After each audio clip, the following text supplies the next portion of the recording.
नमस्कार, आप live cities का खास कार्यक्रम देख रहे हैं सुबह की चाय और मैं हूं वसीम खान। फ्रेम में आपको जाने माने पत्रकार, वरिष्ठ पत्रकार रवि उपाध्याय सर दिख रहे होंगे। और आज देखिए खास दिन है बिहार की राजनीति का, और बेहद ही खास दिन इसलिए है क्योंकि मुख्यमंत्री सम्राट चौधरी विधानसभा में बहुमत पेश करेंगे। मगर दूसरे तरफ बिहार में 11 शहर बसाए जाएंगे और देखिए यह आधुनिक शहर बसाया जाएगा और जमीन खरीद बिक्री पर पूरी तरीके से रोक लगा दिया गया है। मगर कहां, किन किन शहरों में जमीन पर रोक लगाए गए हैं और कब तक लगाए गए हैं वह भी हम आपको बताएंगे, और किस तरीके का शहर जो है बसाने की चर्चा चल रही है। और देखिए दूसरे तरफ तेजस्वी यादव ने भी मोर्चा खोल दिया है, जंगल राज की बात कर रहे हैं और पप्पू यादव तो रुकने का नाम भी नहीं ले रहे, एक कर एक लगातार वीडियो दिखा रहे हैं। हमारे साथ रवि उपाध्याय जी हैं। सबसे पहला सवाल तो सर यही लेंगे कि आज सम्राट चौधरी विधानसभा के अंदर बहुमत पेश करेंगे। निश्चित रूप से नीतीश कुमार के जाने के बाद यह पहला अवसर होगा कि भारतीय जनता पार्टी का मुख्यमंत्री बिहार की जिम्मेवारी संभाले हैं सम्राट चौधरी। तो ये सम्राट चौधरी का आज वैसे वोट ऑफ कॉन्फिडेंस होगा, बहुमत सिद्ध करेंगे विधानसभा में। और लेकिन बहुमत की तो बात है, 202 का आंकड़ा इंडिया ने छुआ है, तो हमको नहीं लगता है कोई बहुमत में बहुत सारी एक फॉर्मेलिटी है, एक औपचारिकता है कि नई सरकार बनी है तो वह सिद्ध करेंगे। तो ये औपचारिकता भर ही होगी और औपचारिकता के बाद आपको क्लैपिंग होगा, सब कुछ होगा और ये सरकार बेहतर ढंग से काम करेगी सम्राट चौधरी के नेतृत्व में। क्योंकि देखिए बड़ी लकीर खींचनी है सम्राट चौधरी को, भारतीय जनता पार्टी को। डबल इंजन की सरकार तब भी थी जब नीतीश कुमार थे तब, अब सम्राट चौधरी भी जब भारतीय जनता पार्टी के बने हैं मुख्यमंत्री तब भी डबल इंजन की सरकार है केंद्र और बिहार में। तो इस लिहाज से मान के चलिए कि सम्राट चौधरी गुड गवर्नेंस, सुशासन स्थापित करने के लिए हर वो काम करते हुए आपको आने वाले समय में दिखाई पड़ेंगे कि किस तरीके से सरकार चलती है। वह एक मिसाल बनेंगे, मिसाल कायम करना चाहेंगे और वही बड़ी लकीर खींचने की कवायद भारतीय जनता पार्टी करती हुई दिखाई पड़ेगी। मगर सर एक तरफ मुख्यमंत्री सम्राट चौधरी एक्शन में भी दिखाई दे रहे हैं, एक्टिव दिखाई दे रहे हैं। यूं कहें बिहार में 11 आधुनिक शहर बसाए जाएंगे, मगर सरगर्मियां तब बढ़ गई जब जमीन बिक्री पर पूरी तरीके से रोक लगाया गया। और रोक कहां कहां लगाया गया वह तो हमने बताया ही है, मगर हम विस्तार से यह जानना चाहेंगे कि यह किस तरीके का आधुनिक शहर बसाया जाएगा और जमीन की खरीद बिक्री पर जो रोक लगाया गया है वो किस किस जिला में कितने अवधि तक जमीन के खरीद बिक्री पर रोक है। नहीं देखिए, सबसे बड़ी बात क्या है कि ये बीते दिन आपने देखा कि सम्राट कैबिनेट माने सम्राट चौधरी की जो अगुवाई में कैबिनेट की बैठक हुई, वह मुख्यमंत्री बिहार हैं और 2 डिप्टी सीएम आपको जेडीयू कोटे से हैं, विजय चौधरी और विजेंद्र प्रसाद यादव। बिल्कुल। तो ये लोगों ने 3 लोगों का ही कैबिनेट है, तो इसको ऐसे देख लिया जाए और समझ लिया जाए। तो कैबिनेट में अहम फैसले लिए गए।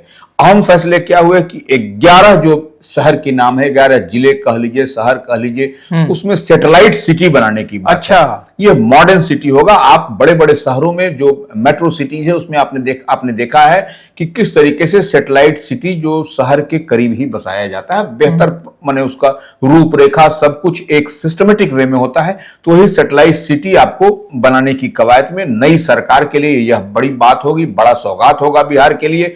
तो ऐसे में 11 जो जिले हैं उनमें आपको सब कुछ नियम कायदा, आपको नॉर्म्स, आपको कब तक कितना अपार्टमेंट बनेगा, कैसे बनेगा, क्या खरीद बिक्री पर, जमीन की खरीद बिक्री पर रोक है। तो 11 नए जो बात हम लोग कह रहे हैं शहर बसाने की बात सैटेलाइट से, वह पूरी तरीके से वहां पर आधुनिक शहर बनेगा वो। और आधुनिक शहर होगा तो मॉडर्न फैसिलिटीज होगी, तब उसमें सब कुछ आपको अप टू द मार्क होता हुआ दिखाई पड़ेगा, कोई झोल झाल इधर उधर की बात नहीं होगी। तो अब देखिए मुजफ्फरपुर, सीतामढ़ी, भागलपुर, पटना और छपरा, यहां पर आपको 30 जून 27 तक जमीन की खरीद बिक्री पर रोक है। ये हो गई नंबर बात।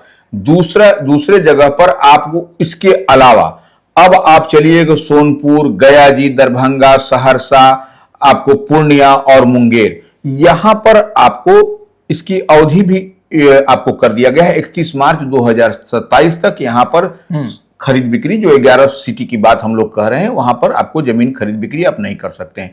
और इन शहरों का जो सैटेलाइट सिटी बनेगा और आधुनिकीकरण होगा, आधुनिक शहर बसेगा, उसका जो नामकरण होगा, जो नाम रखा जाएगा, वह नाम भी प्राचीन संस्कृति जो आपको हमको सब लोग जानते हैं, समझते हैं, उसके नाम पर होगा। जैसे पटना का पाटलिपुत्र, आप जानते हैं कि पाटलिपुत्र एक ऐतिहासिक हिस्टोरिकल प्लेस रहा है और यह आपको कहीं ना कहीं आपको अतीत से कनेक्ट करता हुआ दिखाई पड़ेगा। अब सोनपुर का हरिहर नाथपुर नाम रहेगा। हरिहर नाथ का वहां पर ऐतिहासिक टेम्पल है, आप जानते हैं, समझते हैं। तो इस तरीके से वहां पर आपको सब कुछ दिखाई पड़ेगा। और इसके लिए नगर विकास विभाग, जो अर्बन डेवलपमेंट डिपार्टमेंट है, उसको मास्टर प्लान तैयार करने के लिए उसको स्वीकृति दिया गया, उसी की जिम्मेवारी दी गई है। और अब आप जहां तहां पर आप जो है सो नहीं मकान बना सकते, सब कुछ अब जमीन भी आपके पास में है तो 1-2 कट्ठा तो खरीदा बिक रहा, लेकिन बड़ा प्लॉट, बड़ा जमीन एकड़ में अगर होगा तो उसका हस्तांतरण क्रय विक्रय नहीं होगा।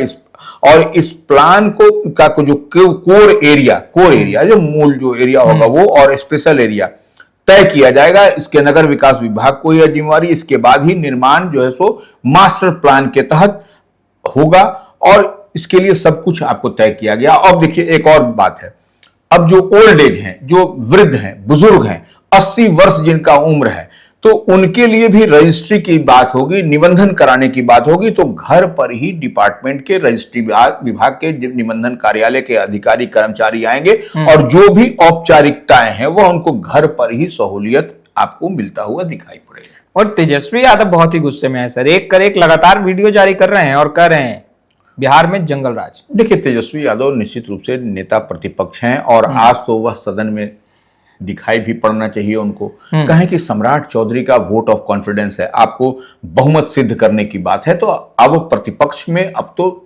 संख्या बल भी कम है, 25 ही एमएलए हैं। अब पूरा इंडिया ब्लॉक मिला दीजिएगा तब जाकर के, लेकिन फिर भी अब देखने और समझने वाली बात है कि आज वो दिखाई पड़ते हैं या नहीं पड़ते हैं। तो नंबर 1 तो बात यह है। अब दूसरी बात यह है कि जो वीडियो जारी करके जो जंगल राज की बात कह रहे हैं, तो देखिए नेता प्रतिपक्ष हैं तो वह ठिकरा फोड़ेंगे रूलिंग पार्टी पर, यह तो परिपाटी भी रही है और इसी तरीके से होता भी है लोकतंत्र में।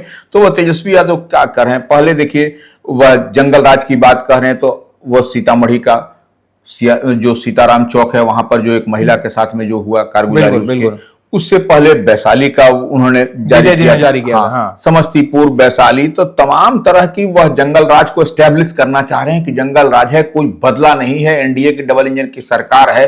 लेकिन बराबर आपराधिक घटनाएं, देखिए हम बार बार एक बात कहते हैं, रामराज तो नहीं होगा। रामराज की कल्पना भी करना आप कर सकते हैं, लेकिन रामराज का मतलब है कि सब कुछ, लेकिन तब है कि सुशासन, गुड गवर्नेंस एक चुनौती है सम्राट चौधरी की जो नई सरकार है उसके लिए। तो वह उस पर कहां तक उतर पाएंगे, और तेजस्वी यादव नेता प्रतिपक्ष हैं तो यह लगातार उनको घेरते हुए भी दिखाई पड़ेंगे आपको।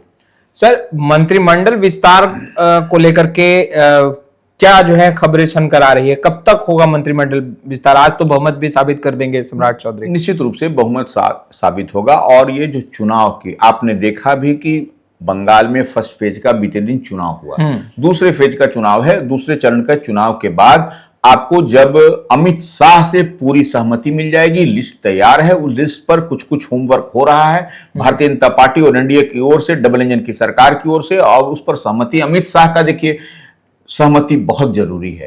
और भारतीय जनता पार्टी इस बार कुछ नया करने की कवायद में है, नए चेहरे पर दांव लगाएगी, महिलाओं को ज्यादा प्रतिनिधित्व दिया जाएगा, और तो और पुराने चेहरे पर भी किस पर दांव लगेगी, यह भी देखने और समझने वाली बात होगी कि पूर्व चेहरा जैसे डिप्टी सीएम में रेणु देवी का नाम हम लोग समझते हैं कि पुराना है, और देखिए जातीय समीकरण को साधने की कवायद होगी भारतीय जनता पार्टी करेगी, क्योंकि आपने देखा कि जिस तरीके से जेडीयू ने अपने 2 जातीय समीकरण को ही साधा है, 2 डिप्टी सीएम बना करके, एक सवर्ण समाज से, भूमिहार समाज से विजय चौधरी को, दूसरा विजेंद्र प्रसाद यादव जो बड़े और पुराने चेहरे हैं उनको डिप्टी सीएम बनाया जेडीयू ने। तो वह भी देखिए जातीय समीकरण को भूमिहार को बनाया और यादव को बनाया, क्योंकि आने वाले समय में भारतीय जनता पार्टी हो या एनडीए हो, डबल इंजन की सरकार हो, उसको सीधी चुनौती मिलेगी तेजस्वी यादव से, आरजेडी से, इंडिया अलायंस से। तो वह उसकी तैयारी मुकम्मल तौर पर, इधर भारतीय जनता पार्टी भी पिछड़ने का नाम नहीं ले रही है, यह तमाम तरह की तैयारियां हो रही हैं। तो यह देखिए मंत्रिमंडल का पेच नहीं है,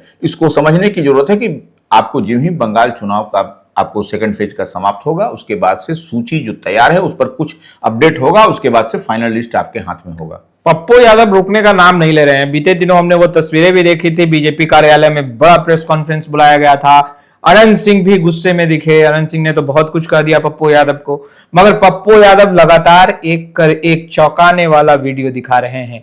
नहीं देखिए, पप्पू यादव का जो बयान है वह जनप्रतिनिधि हैं, मेंबर ऑफ पार्लियामेंट है, वह पूर्णिया से जीत करके आए हैं। राजेश रंजन पप्पू यादव निर्दलीय सांसद हैं। कांग्रेस ने भी अब तो पल्ला झाड़ लिया, कांग्रेस भी कह रही है कि हमारे साथ नहीं है, हम उनकी बात अलग है। तो ये देखिए, अब वहां पर पेशोपेश की स्थिति है। हालांकि वह वीडियो दिखा रहे हैं, वह प्रमोद कुमार जो भारतीय जनता पार्टी के हैं उनके दिखा रहे हैं कि क्या उन्होंने विवादित बयान दिया था उन्होंने। लेकिन निश्चित रूप से बिलो द बेल्ट कोई भी जनप्रतिनिधि हो, जन समस्या के लिए आप हैं बिलो द बेल्ट, और विशेष तौर पर आधी आबादी महिलाओं की बात आप देखिए। बंगाल में आपने फर्स्ट फेज का चुनाव देखा, किस तरीके से बीते दिन वहां पर आधी आबादी जो डिसाइड करती है वही बंगाल में होता है। आपने देखा भी कि इस बार जो है सो बिहार विधानसभा का चुनाव हुआ था, आधी आबादी ने किस तरीके से चौंकाने वाला परिणाम 202 का आंकड़ा एनडीए को छुआ। तो ये देखिए, आप आधी आबादी, और देखिए आप रोल मॉडल हैं, आप जनप्रतिनिधि हैं तो रोल मॉडल हैं। आपको कोई भी बात बिलो द बेल्ट कहने से बचना चाहिए। यह है जहां तक हम देख और समझ पा रहे हैं। हालांकि देखिए, पप्पू यादव अपनी बात को अपने ढंग से पेश कर रहे हैं। आप देख रहे हैं कि महिला आयोग की ओर से, राष्ट्रीय महिला आयोग, बिहार महिला आयोग की ओर से बराबर उनको दिया जा रहा है, 3 दिन का समय भी दिया गया। हालांकि पप्पू यादव की ओर से यह भी कहा गया है कि हम डस्टबिन में उसको फेंक दिए नोटिस को, लेकिन इससे नहीं है। देखिए, हम बार बार कहते हैं कि रोल मॉडल हैं, आपको कुछ भी बोलना है संयमित बोलना है, और इस तरीके से बात बोल करके आप सामने वाले को आप। पप्पू यादव कह रहे हैं कि नीट छात्रा मामले में आखिर लोगों ने चुप्पी क्यों साधी, उस वक्त नोटिस क्यों नहीं दिया गया। नालंदा में जो कुछ घटित हुआ उस वक्त नोटिस क्यों नहीं दिया गया। जो बड़े बड़े नेताओं का पप्पू यादव वीडियो दिखा रहे हैं, कह रहे हैं इन लोगों को नोटिस क्यों नहीं भेजा गया। क्या उस समय महिलाओं का सम्मान हो रहा था या अपमान हो रहा था। तो पप्पू यादव लगातार इन बयानों को दिखाकर क्या साबित करना चाह रहे हैं। और नोटिस पर तो उन्होंने स्पष्ट रूप से कहा कि इतनी घटनाएं हुई और जिस तरीके से विवादित बयान महिलाओं को लेकर दिया गया, उस वक्त तो नोटिस नहीं दिया गया। पप्पू यादव हैं तो नोटिस मिला। नहीं देखिए, पप्पू यादव की बात नहीं है। आप जो है सो क्या कहा आपने कहा बेडरूम, महिला को आपने बेडरूम से, नेताओं के बेडरूम से जोड़ दिया। तो निश्चित रूप से देखिए, सभ्य समाज में इस तरीके से, ठीक है लोकतंत्र है, सब कुछ है, बोलने की आजादी है, फ्रीडम ऑफ स्पीच है, बट इसका मतलब यह नहीं होता है कि जनप्रतिनिधि इस तरीके से बात बोले। तो यह जो मर्माहत है, बिहार की महिलाएं, हर घर में बेटी मां बहन है, तो यह किसी को भी आप यह शोभनीय नहीं लग रहा है कि आप रोल मॉडल है, आपको लोग फॉलो करते हैं, आप नेता हैं, और इस तरीके से बयान आ रहा है। तो यह निश्चित रूप से कहीं ना कहीं कुछ ना कुछ दिखाई पड़ रहा है। और ये आपको, यह राजनीतिक रूप से आपको पप्पू यादव को भी अब देखने और समझने वाली बात है। हालांकि पप्पू यादव बोल रहे हैं कि हम पीछे नहीं हटेंगे, लेकिन पीछे नहीं हटिए। लेकिन जिस तरीके से हो सकता है कि आप बोलने के क्रम में स्लिप ऑफ टंग हो गया हो, इतनी बात भी समझ में जनता को बतानी चाहिए आपको। तो आपने सुना रवि उपाध्याय सर को। फिलहाल इस वीडियो में इतना ही। अब तक आपने हमारे चैनल को सब्सक्राइब नहीं किया है, तुरंत सब्सक्राइब कर लें। आपका बहुत बहुत शुक्रिया।